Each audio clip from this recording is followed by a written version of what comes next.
Welcome to Big Apple Mountain Tarot. I'm Mike Rosnack. I'm Everest Hall. Capricorn. Capricorn rising, Capricorn moon. This is your Capricorn 2026 astrological forecast. And it's good that you got little billy goat feet and little gills with which You're going to swim, need them. because you're going to need all of that. You're going to need all of your fantastic resources this year. We're moving from a wood snake year into a fire horse year where there's going to be a lot more heat, combustion, oxygen, movement. And, I think you're better set up than the other earth signs to deal with it. Don't tell them that I said that. Don't tell them that I said that. Mars will not go retrograde. This year is going to be fast and furious. Let's start with your moons. Your new moon is on January 18th, right at the beginning of the year, and your full moon is June 29th, the strawberry moon. Other dates to note. February 17th, there is a solar eclipse in Aquarius representing your second house of money. Finances and luxuries and values. How you value yourself. This is solar and how eclipse. you stay comfortable. 2 weeks later, on March 3rd, a lunar eclipse in Virgo highlights your ninth house. So that's your faith. It's beliefs. also about traveling. Oh, yeah, sure. Your beliefs, travel, higher education. This is the arrow that lands in the target. Of course it will. August 12th, the solar eclipse in Leo highlights your eighth house, the way you use psychology, right? Deep, hidden zone, sex, death, rebirth, transformation through other people's money. 2 weeks later, August 28th, there'll be a lunar eclipse in Pisces in your third house. So that's about siblings. Call your brother. Yeah, it's about your community, though, and how you communicate, too. It's an emotional eclipse about communication. There could be a miscommunication that pops up around this time. That's fine. That happens. I think that there's a little bit of difficulty moving from, February, March, and even into April, because starting from 220, well, first of all, Neptune moves into Aries on January 27th. Saturn moves on Valentine's Day. Then February 20th, they'll be conjunct in Aries in your fourth house. Write so that's this about date down. Fourth house. That's your home. There could be something that's unsettling in the beginning of the year. There could be a feeling, a mood, a rattling in your feelings. Something doesn't seem right. Something's not right. And you can't put your fingers on it. This is your fourth house. This is your core foundations that are being affected. So it's ancestral stuff, old DNA, old information, how you grew up, your formative years. Something's not squaring with who you are today. Neptune is there dissolving what's been there in the past, and Saturn is there. They're together. Your ruling planet is in your fourth house. Your ruling planet is there. But you need more security at home. It's in the fall in Aries. So Saturn isn't necessarily building rules and laws about your home. It's not a bossy home god today. And there's no might through right. It's more dissolving what was there before that hasn't been working. And get creatively gentle with yourself. So there's a dissolving about how we feel about ourselves in our core that could be an unconscious instability, an unconscious ease, a creeping kind of dread that's coming in. If you're feeling that, just kind of sit with it and meditate on why I have this new feeling, why things feel so off. It's there to help you out. It's there to make you a stronger, more adaptable little billy goat.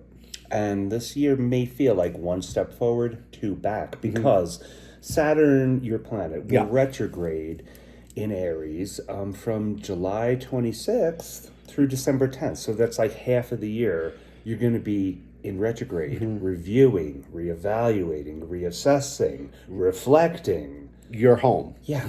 All about your home space. Your home space. And this energy squares to you. So it's not easy, but it's necessary. It's not easy. Your whole energy is about the 10th house, about work performance, job performance. You're the workhorse of the zodiac, But on the opposite side of that, there's home, and how do we care for our loved ones? How do we care for ourselves? How do we nurture ourselves? Is it just workaholicism? Workaholism. Workaholism. There we go. I don't know what that word is. But you know, it's not just being at the job and performance. There's also resting. Yeah, and there's taking it home with you too. Yeah. And then being present at home with your children in quiet, nurturing. It's a lot to balance. Yeah. And no one seesaws like you, Capricorn. No one. We believe in you. Yeah. Now, mid-April, Yeah. Mars will also be conjunct with Saturn and Neptune in their conjunction. So, Yeah. mid-April, just be caution with Mars around. That's all I'm going to say. Yeah. Be careful. Yeah. Just be careful about your home in April, and aggression within the home, and self-defense within the home. If somebody knocks on your door, don't automatically assume they're there to get you. Okay. Jupiter, for half of the year, will be in Cancer in your 7th house position. Highlighting ideas about relationships. And then after July, it moves into your 8th house position. So that's other people's money, sex, death, rebirth, psychology, the occult, the darkness. Yeah. Yeah. There could be an inheritance that comes in. It's about transforming through others' economies. Yeah. Mostly. Yeah. Others' economies, others' money. This is also deep psychology. Jupiter expands. Jupiter in Leo is a really kind of fantastic energy. I'm super excited about it. But it's a psychological understanding, a blooming of this 8th house. If you're somebody who is interested in like sex magic, there's like this like blooming of this kind of occult sexual kind of powerhouse. It's deep power in Scorpio. Also healing. This is a wonderful placement if you are going to be healing from trauma. If you've got issues with your psychology due to trauma, this is a fantastic time to kind of get deep into it and grow your psychology. Grow your sovereignty. Jupiter is moving into Leo. Let's not get too bogged down with the houses. Yeah. Although too late. Yeah. But 8th house, it's the way you transform yourself through other people, but how you use your own sovereignty. Yes. Like, this is me and this is nobody else. Bingo. Right? The nodes will shift in July from Pisces and Virgo, your 3rd and 9th house, to Aquarius and Leo. That's your 2nd and your 8th house. So Jupiter's there expanding these ideas of sovereignty. Meanwhile, the South Node is saying, let go of the lower qualities of Leo. That's, being a showboat, Leo needing doesn't have to be any the lower center of qualities. attention. It's not true. It's not true. Bossiness. Yeah. Diva. Over the next year and a half, we're going to move away from diva. The lower qualities of Madonna. All right? Yeah, And the focus is going to be on, and this is good for you, this focus is going to be on money, value, how you value yourself, how you value what you take in. How you enjoy it, though. Yeah. How you use your senses. It's going to expand your goals also. Let's say you just can't get a handle on like what is my goal in this shifting new economy, in this shifting new world, in this shifting new geopolitics. When the nodes change, it's going to move into into Aquarius, the North Node. That has to do with goals about business. That has to do with networks, an expansion of your networks. That sounds great. An expansion of your technology, literally, Aquarius technology.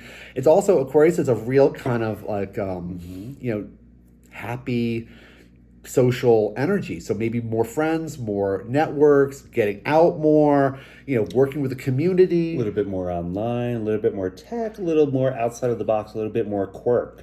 Yeah. Speaking of quirk, Uranus, your planet, starts out in your 5th house position. So that's your fun, love, joy. Maybe it's been hard to have joy except for these bursts of, like these unplanned, unscripted moments. Yeah. Of spontaneity. Like, I could have some fun, it's lunch. It starts out in your 5th house, then after April 25th, it moves into Gemini in your 6th house position, and then it will square Pluto in your second house. So this is being more daring to earn money through your valued resources. Yeah. Thinking outside the box. Maybe even a little bit naughty. Maybe. I hope it's a little naughty. Maybe. Uranus moving into Gemini is big news. It's going to expand our collective minds. It's literally going to make us think differently, think more expansive technology, communication. A little playing with ESP.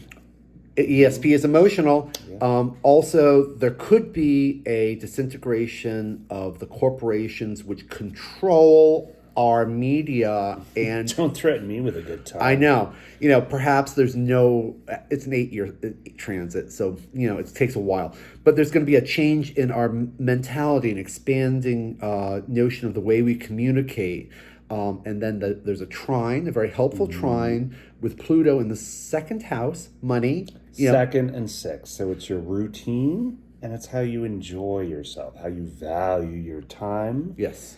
How you settle into your luxuries, enjoy the deliciousness of life. Mm-hmm. Yeah. The sixth house is also health. Uranus is neurology. It's the electric body, and the sixth house. So be kind of aware of. We're going to need to heal our neurology. Yeah. With Uranus and Gemini, it's so erratic. And we'll have to find moments where we meditate, where we calm ourselves.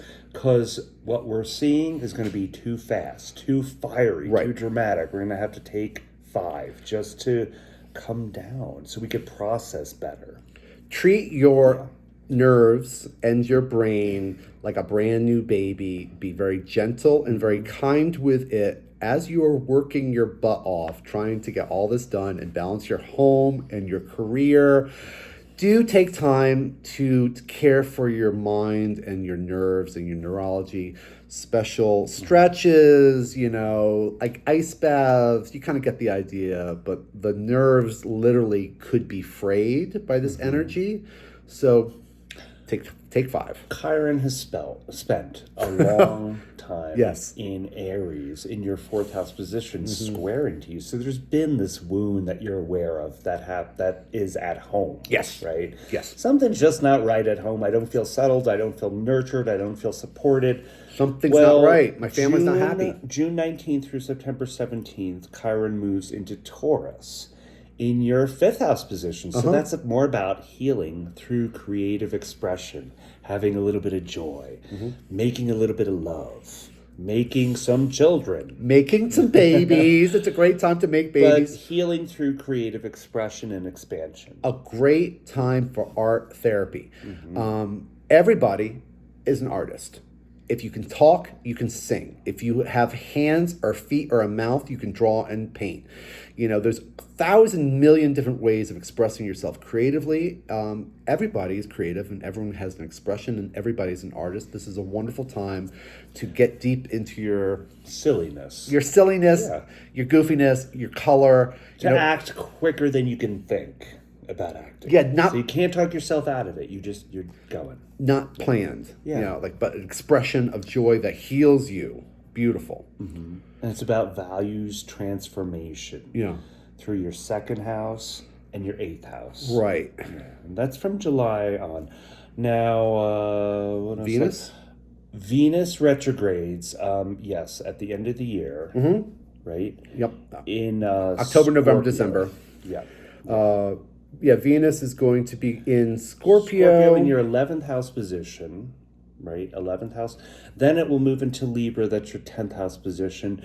So there may be a reflection about what you're doing at work, but it's between 11th and 12th house. So it's about friends and networks and the people who surround you. And also that's work too. Venus retrograde can be kind of fun. Sometimes old friends and old connections. Venus is like, the merging. They come back. Sometimes like old flame. An old flame or a high school friend or like one of your childhood friends all of a sudden is like, oh, wait, now we're talking again. You're back. There's something we have to talk about and it's going to resolve an issue. And then that also kind of goes back to this 4th house healing. This tension between the work and the home, Chiron moving from the fourth house into the fifth house. Learning to be creative. You get the Learning that flavor. you don't have to set a timer for creation No. or love or joy Don't. or anything. And you don't have to feel punished by it, No. after you do it. It's just creation for creation's sake. Mercury will be retrograde 3 times this year and in the emotional water sign. Right. So from February 26th to March 20th in your 3rd house of community and siblings and porch politics. Communication. From 6/29 to 7/23 in Cancer, that's in your relationship sector.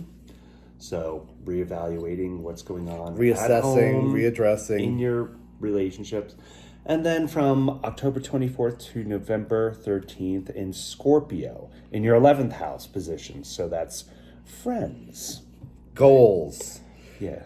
And the Mercury goals. And Saturn will be retrograde for half of the year. Yeah.